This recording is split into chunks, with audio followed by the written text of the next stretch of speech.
앞서 수업에서 이렇게 네 가지의 결산 정리 사항에 대해서 결산 정리 분계를 완료했어요. 이렇게 네 가지에서 미지급급여, 당기분 미수이자 계상하는 거, 임차료가 발생했는데 미지급한 거, 그리고 비풍에 대한 가치 감소분을 계상하는 것, 그런 부분들을 정리 분계를 이와 같이 했습니다. 자, 이 결산 정리 분계가 되어졌으면 이 정리 분계된 것은 당연히 실무상으로 어떻게 한다고? 당연히 급여라는 계정 과목으로 옮겨가고 앞서 분계했었던 전기했었던 여기 급여 이런 데로 옮겨가는 것이야. 알겠지? 원장으로 당연히 얘들도 옮겨가요. 결산자. 근데 지금은 결산사항에서 어떻게 해보는 거야? 간편하게 하나의 표로 결산의 과정을 모두 다 하나의 표로 나타내보자 하는 것이 뭐라고 그런다 그래서 정산표라고 한다 그랬잖아. 그래서 이거를 곧바로 정산표로 이 부분을 전기하는 과정을 생략하고 정산표상에서 한번 만들어 보는 것이야. 자, 그래서 그 란을 적는 것이 정리기입란입니다. 자, 이때 얘네들을 옮겨 적어 가는데요. 얘네들 옮겨 적어 가는데 여기에 여기에 금여라는 애가 나타났지. 응? 급여라는 애가 여기 계정 과목에 있지. 그럼 당연히 전기할 때도 어땠어? T 계정에 급여가 있으면 계정을 또 만들지 않지. 마찬가지로 여기 이미 기중에 발생했던 거래들이 적혀 있는 게 어디 있어? 여기 잔액시산표 옮겨 적은 난에 이렇게 현금부터 쭉 15개 계정 과목이 보험료까지 있었지. 여기에 급여가 있으면 여기에다가 또 만드는 게 아니야. 정리분계란을 하는 여기는 새로 나온 애들만 여기다 적는 거야. 그래서 급여라는 애가 여기 이렇게 있지만 여기 이미 급여가 있었지. 자, 그래서 여기 발생한 이 급여 2만 원만큼은 어디다 적느냐면 요 급여란이 있는 줄 요렇게 줄을 앞서서 여기 정리란에 여기에다가 적어 넣는 것이야. 여기에다가 얼마를 2만 원이니까 2만 원이라고 이렇게 옮겨 적습니다. 자, 그리고 옮겨 적는 사이에 까먹지 않기 위해서 빠뜨리지 않기 위해서 1번을 옮겨 적었다. 이렇게 1번이라고 이렇게 번호를 집어넣습니다. 1번. 자, 그 다음에 미지급 급여 요 부분이 있어요. 자, 미지급 급여는 봤더니 여기 미지급 급여 있나 보세요. 없지. 자, 없으면 어떻게 해야 돼? 미지급 급여라는 요 합계 밑에 계정 과목란에다가 만드는 거죠. 새로운 계정 과목, 결산 시 발생한 계정 과목을 이렇게 미지급 급여 만드는 겁니다. 자, 그런 다음에 미지급 급여가 어느 쪽에 있어? 오른쪽에 있으니까 요 잔액시산표에 오른쪽에 2만 원 동일한 금액을 적어 놨습니다. 자, 그리고 좌표에서 1번의 정리분계 사항을 옮겨 적었다. 이렇게 적어 놨습니다. 자, 그러면 다음 과정은 그렇게 어렵지 않겠다. 자, 미수이자라는 애가 있어요. 자, 미수이자 없지 여기. 그래서 미수이자를 적어 놨습니다. 자, 미수이자 얼마냐면 6,000원. 미수이자 6,000원 맞지? 미수이자 6,000원. 자, 몇 번을 옮겨 적은 거냐면 2번을 옮겨 적은 겁니다. 2번의 결산정리사항을 옮겨 적은. 자, 그 다음에 이자 수익이 있어요. 자, 여기 이자 수익이 있나 보세요. 여기 있잖아, 이자 수익. 그치? 자, 이자 수익의 오른쪽에 대변에 6,000원. 몇 번의 정리사항이야? 2번의 결산정리 사항입니다. 됐죠? 자, 그 다음에 3번 보자. 3번 임차료 4,000원이 있어요. 자, 여기 임차료 4,000원이 있네. 여기 임차료가 여기 있으니까 여기다가 4,000원을 또 더 적으면 돼. 몇 번을 결산정리사항으로 옮겨 적었냐면 3번의 결산정리사항을 옮겼습니다.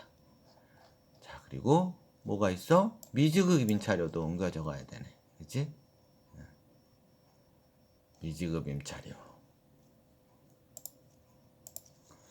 미지급 임차료 옮겨 적습니다. 자, 미지급 임차료 얼마? 4,000원. 몇 번을 옮겨 적은 거야? 3번을 옮겨 적은 겁니다.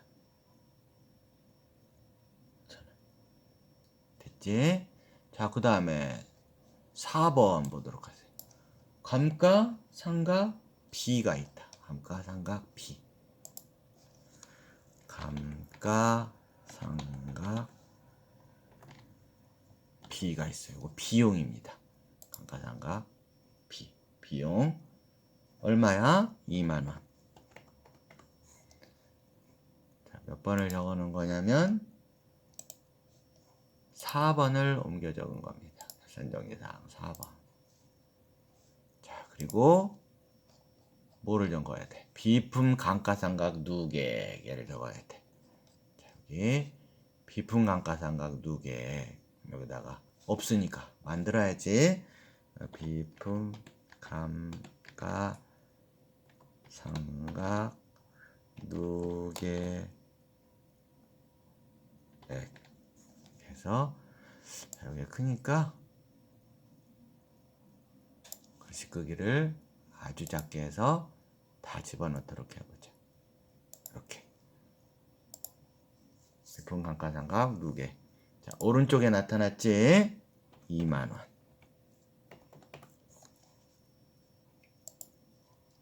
몇 번을 옮긴 거냐면 4번을 옮긴 것입니다.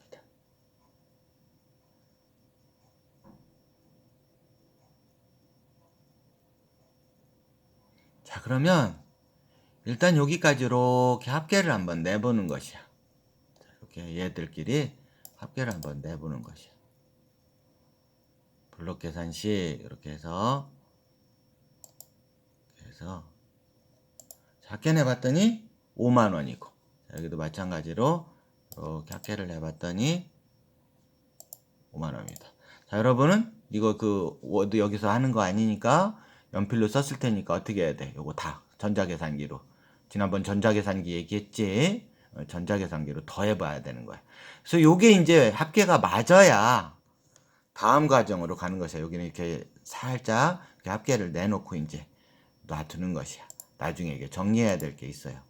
그지? 자, 그리고 여기 교수님이 한 칸 띄워놓은 것도 이제 그 좀 생각을 해보자. 왜 띄워놨을까? 이제 띄워놓고 있어요. 교수님이 한 칸을 이렇게 띄워놓고 있습니다. 자, 그 다음에 이제 해야 될 일인데, 요게 맞았으면 이제 결산 정리 기입에 대해서도 일단은 왼편 오른편은 금액 가야 될 건 다 맞았구나, 이와 같이 되는 것이야.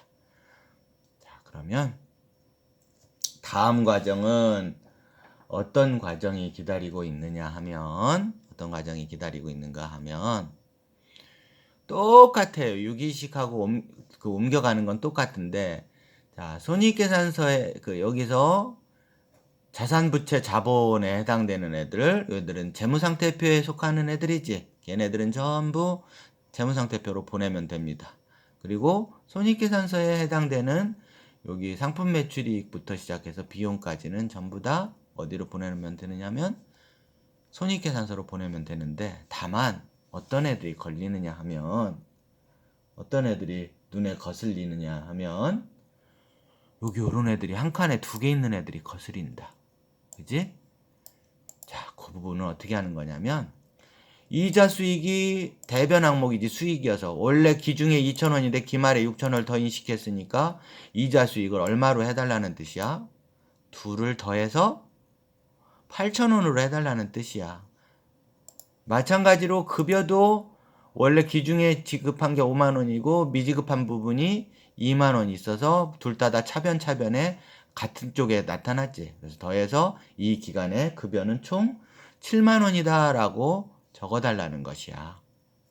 즉 여기 결산정리사항에 나타난 요 금액이 원래 자기가 나타난 편에 같은 편이면 더하고, 반대편에 나타나면 이렇게 빼서 그 금액을 해당되어지는 재무제표, 손익계산서 재무상태표로 가면 된다라는 겁니다.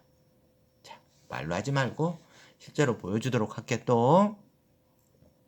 자, 여기는 뭐 이런 정리기입란이 없는 애들은 앞서 전에 유기식하고 별다를 게 없어요. 달라지는 애들이. 자, 그러면 옮겨 적습니다. 자, 교수님은 좀 편하게 설명하기 위해서 이렇게 할 테니까 여러분은 지금 종이에다가 적고 있으니까 옮겨 적는 것이야. 자, 컨트롤 C. 그래서 재무상태표에 이렇게 옮겨 적습니다. 현금 이거 한꺼번에 옮길 수도 있지만 그렇게까지는 안 할게. 어떻게 가는지를 보여주는 거니까 이렇게 하나씩 가는 걸 보여줄게. 그 다음에 외상매출금 재무상태표로 가야 되겠지. 자, 그 다음에 대여금도 재무상태표로 가야 되겠지. 그 다음에 상품도 재무상태표로 가야 되겠지. 그 다음에 비품도 재무상태표로 가야 되겠지. 자, 그 다음에 외상매입금도 재무상태표로 가야 되겠다. 아, 여기로 오면 안 된다. 그지? 봐, 교수님 이렇게. 이러면 안 돼. 이러면 안 되는 거 알려주려고 틀린 거야. 자, 여기로 오면 안 되고 어디로 가야 돼?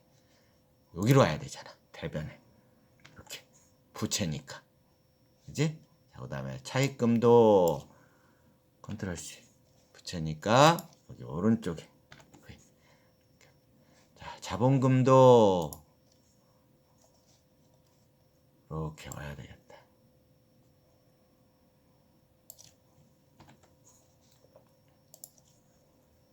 이렇게 오는 겁니다. 자, 그 다음에 여기서부터 또 주의해야 돼. 자, 여기 자본금까지는 뭐야?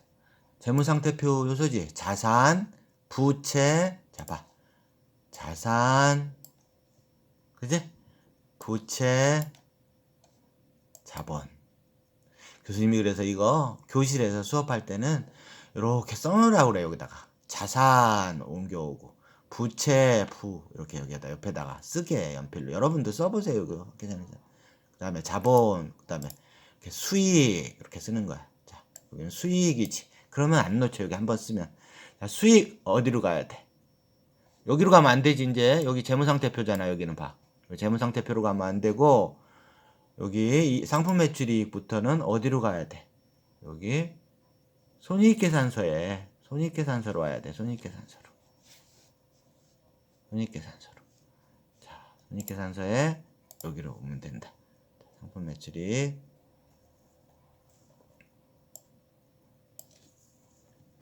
14만원. 14만원. 그지? 그 다음에 수수료 수익 얼마? 3,000원.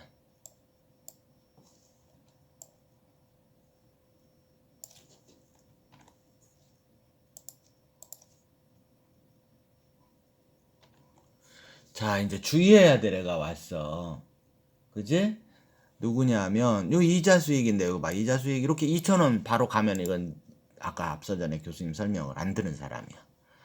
2,000원인데 여기 적립기입에서 어떻게 되고 있어? 수수료 수익이 더 대변에 또 동일한 금액이 동일한 쪽에 같은 쪽에 6,000원이 발생했잖아.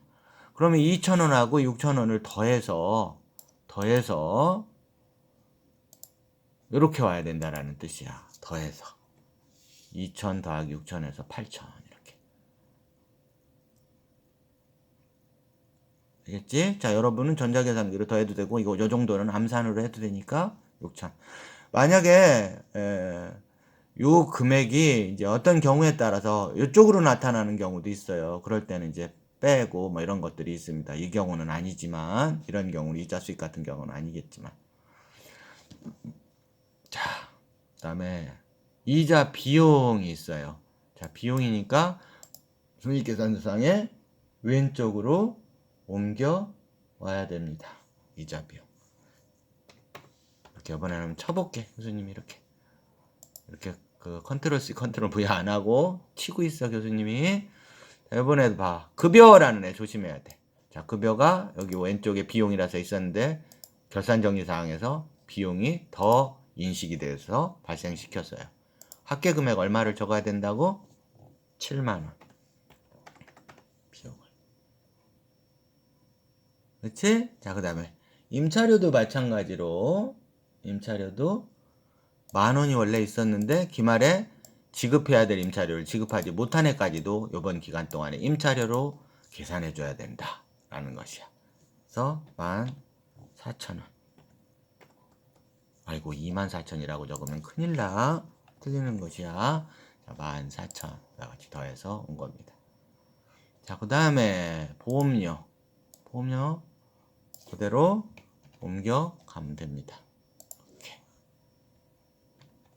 옮겨왔어요. 자, 그리고 얘네들만 옮겨오면 될까?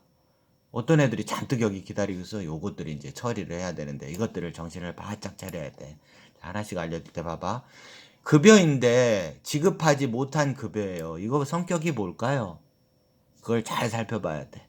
성격이 뭐냐라고 교수님이 지금 묻는 것은 이게 자산이냐 부채냐 자본이냐 수익이냐 비용이냐를 묻고 있는 것이야. 뭐에 해당이 돼? 급여인데 비용인데 상대방한테 종업원들한테 줘야 될 것을 기업이 못 주고 있는 거야. 뭐라고 그랬다고? 빚이라고 그랬잖아. 이거 갚아야 될 빚이지. 급여 줘야 되지. 부채가 되는 것이야. 자, 부채면 어디로 가야 돼? 당연히 재무상태표로 가야 되고 재무상태표에 어디에? 오른쪽에 와줘야 되는 겁니다. 이 부분을 잘해야 돼. 이 부분을 얘가 어디로 가야 될지를 그래서 잘 보고 재무상태표에 오른쪽에 오는 겁니다. 자, 요 미수이자 또 살펴보자. 이 미수이자는 이자가 받을 게 있는데 아직 받지만 못했을 뿐이고 나중에 뭐야? 받을 수 있는 권리이지. 네, 받을 수 있는 권리인 겁니다. 그럼 받을 수 있는 권리 앞서 교수님이 계속 몇 번, 한 두세 번은 설명했는데 이것도 뭐라고 그랬어? 회계에서는 자산이라고 그랬단 말이지. 권리도 자산이라고 그랬잖아. 그래서 재무상태표에 자산에다가 자산이 와야 될 왼쪽에 옮겨가야 되는 겁니다. 자산으로. 자, 그 다음에 미지급 임차료. 여기 미지급 급여하고 거의 동일한 성격인 애다. 임차료인데 당연히 한 달간 건물을 빌렸었으면 임차료 냈어야 되는데 못 지급하고 있는 것이야. 지급하지 않고 있는. 갚아야 될 의무, 빚이지. 자, 부채인 겁니다. 미지급 임차료 4,000원도 재무 상태표로 와야 되고 재무 상태표에 오른쪽으로 와야 됩니다. 부채니까. 자, 그 다음에 감가상각 B는 뭘까요? 여기 B가 있네. 그지? 자, 앞서 비품을 처음 사왔을 때는 총체적인 자산으로 보았지만 그만큼 사용해서 이제는 희생되어져서 소멸됐다. 가치가 없어져 버렸다. 이렇게 본 것이야. 그래서 비용 처리를 하는 겁니다. 자, 비용이면 어디로 간다고? 당연히 손익계산서로 와야 되겠지. 비용이니까. 그래서 손익계산서에 왼쪽에 2만원이 이렇게 와주면 되는 겁니다. 자, 그 다음에 비품 감가상각 누계. 요게 좀 어려울 수 있는데 요거는 뭐냐면은 비품은 원래 뭐야? 여기 자산이지. 비품은 자산인데요. 비품을 가서 비품의 가치를 비품이 지금 현재 얼마짜리야? 20만원짜리인데 비품의 가치를 얼마짜리로 얘기하고 싶으냐 하면은 얼마짜리로 얘기하고 싶은 거야? 20만원짜리가 아니고 2만원 값어치만큼은 없어져서 이제 18만원짜리 정도밖에 안 된다라고 보고해주고 싶은 그런 개정 과목이야. 자, 이런 개정 과목을 어떤 개정 과목이라고 하느냐 하면 자산의 평가 개정이라고 해요. 자산의 평가 개정. 자, 여기서 교수님이 이제 찾아갈 수는 없으니까 말로만 하도록 할게. 자, 여러분하고 개정의 종류할 때 생략하고 온 부분이 있어요. 아직은 어려우니까 이 부분은 나중에 설명을 해줄게 하는 그 개정 과목이 있었어. 자, 그게 어떤 거냐면 91쪽의 교재를 한번 보러 가자. 자, 91쪽 가보세요. 교재 91쪽. 거기에 그 계정의 분류 가운데 손익계산서 계정, 재무상태표 계정 이런 애들은 그때 설명을 했었고 실제 계정과 명목 계정도 설명을 했었어요. 자, 그런데 통제 계정과 평가 계정은 나중에 설명을 한다라는 말을 하고 있었을 거예요, 여기 갈 때. 자, 그러면 여기 평가 계정이라는 애, 91쪽에 평가 계정이라는 애 보면은 그 자산의 차감 계정으로서의 평가 계정, 감가상각 누계획 이런 애들이 있지. 이런 것들이 평가 계정인 것이야. 무슨 얘기? 비품을 처음에 사와서 20만 원이라고 기록하고 있으나 시간이 흐름에 따라서 그 비품의 가치는 떨어져서 이제는 요만큼을 차감한 금액인 18만 원이라고 보고하고 싶다라고 하는 것이야. 그래서 비품 밑에 가서 이렇게 마이너스 2만 원에서 이 비품을 20만 원에 사왔고 지금까지 가치의 감소분을 축적해서 계산한 부분이 2만 원이다 해서 괄호 열고 2만 원을 적으면서 회계에서 괄호는 빼기거든. 그래서 2만 원만큼은 이제 가치가 없어졌다. 여기다 적은 다음에 그 옆으로 18만 원짜리 비품이다. 이렇게 적는 회계를 하고 있는 것이야. 그와 같은 애를 평가 계정이라고 합니다. 자, 그러면 원래 비품은 그러니까 감가상각 누계획이 비품이라는 건 자산인데 자산을 차감하는 거니까 자산을 차감하는 평가 계정이니까 자산을 차감해야 되니까 자산이 재무상태표의 차변이니까 자산을 차감하는 애는 어디로 가야 되겠어? 재무상태표의 대변으로 가는 겁니다. 재무상태표의 대변으로. 아시겠죠? 왜 재무상태표의 대변으로 간다고? 자산을 차감하는 형식의 그 평가 계정이기 때문에 자산을 마이너스 한다라는 뜻이야. 이렇게 옮겨주면 됩니다. 자, 요게 좀 주의를 해야 돼. 어떤 자산을 평가하는 계정에서 당연히 재무상태표로 가고 그것이 자산을 평가하는 계정이니까 반대편으로 간다라는 겁니다. 자, 그러면 여기 잘 옮겼는지 이제 확인을 해보기 위해서 여기 양편의 합계를 또 내보는 것이야. 자, 어떻게 합계를 내봐? 여러분들은 전자계산기로 10,000원, 70,000원, 14,000원 이거를 다 합계를 내보는 것이야. 이렇게. 차변에 있는 애를 합계를 쭉 내서 이렇게 옮겨 적어보는 것이야. 자, 그리고 이쪽도 합계를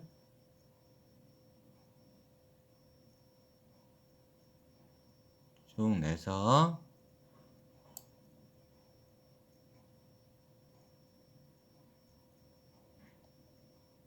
여기다가 옮겨 적어보는 겁니다. 자, 그다음. 자, 그러면 요 금액의 차이를 한번 이렇게 구해보세요. 이렇게 해놓고. 자, 요 금액의 차이를 구해보면 151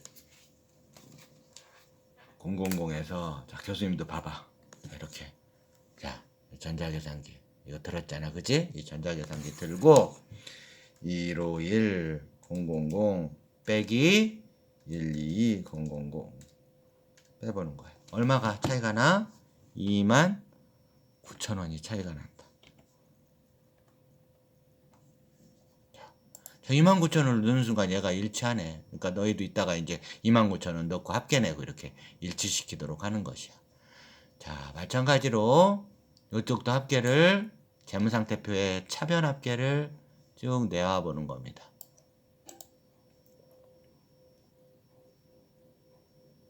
자, 6인식에서 한번 해봐서 조금 어느 정도 익숙하지 이 부분 합계내서 그 차액 구해봐서 그 차액이 뭐라고 할지 이 부분도 눈치를 여러분들이 채고 있어요. 자, 오른쪽의 합계도 이렇게 합계를 내보는 겁니다. 자, 그랬을 때 떨리는 마음을 안고 어떻게 해줘야 돼? 이번에도 많은 쪽 4923 000에서 오른쪽에 4894 000을 빼보는 거야. 자, 그랬더니 얼마가 다행스럽게도 나오느냐 하면 29,000원이 나오고 있어. 이렇게 29,000원. 그랬더니 여기 합계도 이렇게 이제 일치하네. 자, 이게 무슨 얘기야? 이 29,000원이 앞서 설명한 대로 29,000원이 수익에서 비용을 뺀 차액이니까 수익이 비용보다 많은 애 뭐라고 부른다고? 당기순이익이라고 이렇게 한다 그랬잖아. 당기순이익. 자, 여기 자산의 총계보다 그 부채와 기초자본보다 많아진 부분, 그 부분이 뭐라고 한다고? 여기 29,000원만큼 더 많아진 것이야. 자, 그 부분이 유기식하고 해석은 똑같아. 그래, 당기순이익인 것이야. 자, 이때 손익계산서는 대변이 수익이 더 많고 재무상태표는 그러면 차변이 더 많아야 돼. 자, 그래서 이렇게 합서 유기식하고 동일한 상태인데 뭐만 달라졌니? 요거 29,000원만 달라졌어요. 자, 그러면 드디어 이제 여기 합계를 쭉 낼 수가 있게 됐어. 자, 이렇게 해서 라인 먼저 긋도록 하자. 이렇게 해서 선 이렇게 해서 선을 나타내 주자. 자, 그리고 여기 뭐라고 해? 합 이렇게 한 다음에 합계가 다 맞아 떨어진 부분만 두 줄을 긋는 것이야. 자, 그런데 지금은 다 맞아 떨어졌으니까 전부 다 이렇게 두 줄을 그어서 마무리를 하면 되는 것입니다. 됐죠? 자, 해석을 해보도록 할게요. 그러면 자, 8이식 정산표는 작성해 봤더니 차이가 뭐냐면 유기식하고 이런 결산 정리 기입 사항이었어요. 결산에 해야 될 이런 애들. 이런 애들을 반영했더니 어떻게 됐냐면 유기식에서는 요 당기순이익이 67,000원 나왔었는데 지금 해보니 당기순이익이 그거 아니었던 것이야. 그치? 그게 아니라는 것을 지금 얘기하고 있는. 얼마가 정확한 이 기업의 당기순이익이냐면 기말에 정리해야 될 이런 상황들을 다 정산을 해서 갖다 집어넣어 봤더니 이 기업의 당기순이익은 얼마라고 보고를 해줘야 되는 것이 옳다라는 얘기냐면 29,000원이라고 해줘야 되는 것이 정확한 이 기업의 손익이고 그리고 재무상태표도 이와 같이 보고를 해줘야 되는 것이 맞는 재무상태표다라는 것이야. 재무상태표의 자산총계가 491700 491만 7천원이라고 보고하면 얘는 불완전한 재무상태표라는 것이야. 뭔가 결산이 덜 된. 뭐라고 보고해줘야 돼? 자산총계가 4923이라고 해줘야 된다는 거. 부채 자본은 당연히 마찬가지고. 그리고 손익계산서도 마찬가지로 손익계산서의 수익총액이 14만 5천이 아닌 것이었었어. 정확히 해봤더니 수익총액이 15만 1,000원이었고 비용총액 또한 여기에 나와 있는 6만 7천원 뺀 요 금액 합계가 아니고 요것만이 아니고 비용총액이 여기 나와 있는 요런 애들을 다 더한 여기 2만원 요런 애들까지 전부 다 더해줬어야 되는 그치? 그리고 어디도 더 더해줘야 되냐면 급여 부분 급여 여기도 2만원이 더 더해졌지 이게 5만이 아니고 요런 부분이 더해져서 4만이 더 더해진 금액이더라라는 것이야. 그만큼이 차이가 나는 것이야. 그런 애들이. 즉 여기서 결산을 할 때 결산 정리 분기할 때 기중에는 하지 않았었던 결산 시에 와서 파악한 이러한 내용들을 반영을 해봤더니 비로소 정확한 손익계산을 하고 있고 그리고 거기에 따른 재무상태표를 보고하더라라는 겁니다. 그러니까 손익계산서는 수익총액을 1로 해야 되고 비용총액을 그것에서 뺀 얼마로 하라는 뜻이냐면 이렇게 한번 지워볼까? 12만 2천원으로 보고하고 수익은 15만 1,000원으로 해야 된다는 그런 뜻이야. 알겠지? 15만 1,000원 29,000